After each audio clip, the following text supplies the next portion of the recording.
Thank you, Chair. Good evening, everyone. I'm happy to give my first inspirational tonight.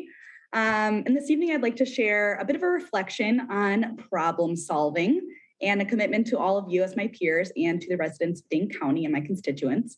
I'll start with a little bit of science, but I will leave most of that to the real experts at public health tonight, who we'll hear from shortly.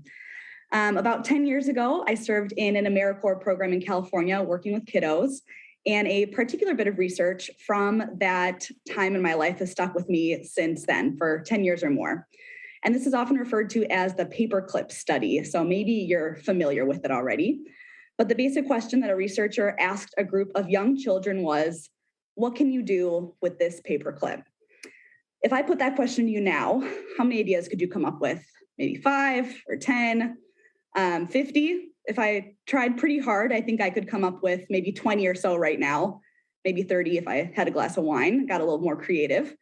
In this study, about 1,500 5-year-olds were asked this question, and 98% of them tested at the genius level by coming up with over 100 ideas of what to do with a paperclip.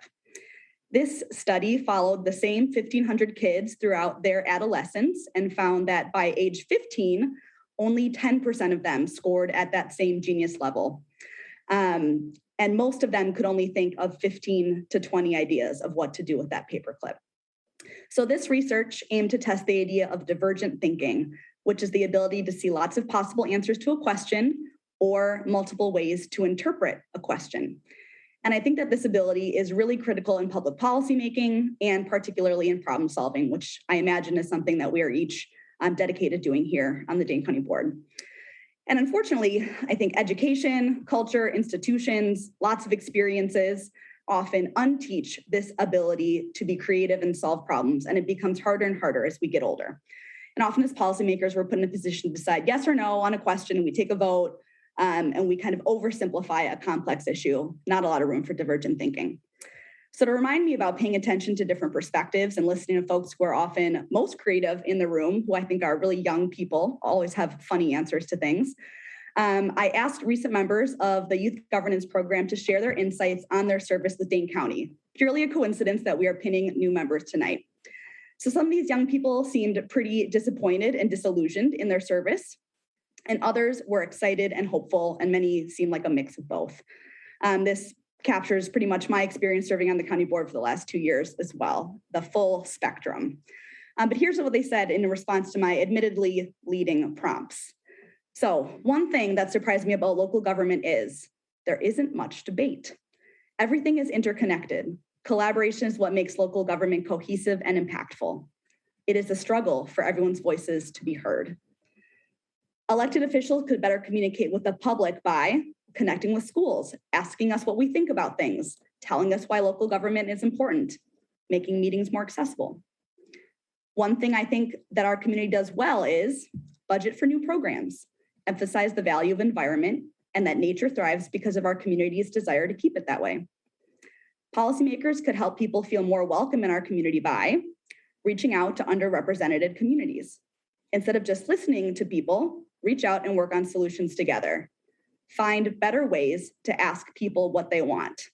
I like that one especially because I think it's a real challenge that we have to take seriously. I wish local leaders would support youth more by, instead of listening, active listening and actually taking our opinions into consideration. And I wish our community government, or our county government rather, would do more debating and less putting things off to a later meeting, and more trying to think about the big picture and less getting lost criticizing minutia. Great word. And then finally, my time on YGP was valuable because I learned that although government is undoubtedly flawed, it is the most powerful tool for meaningful change, and many small changes can be a dominant force for good. So I think that's a good takeaway to leave us on tonight. It really resonated with me. So my commitment this evening is to see the paperclip in as many ways as possible, whether that's a really complicated jail project, a constituent question about wild turkeys down the road and what to do about them, how to create a community justice center that actually meets the needs of our community.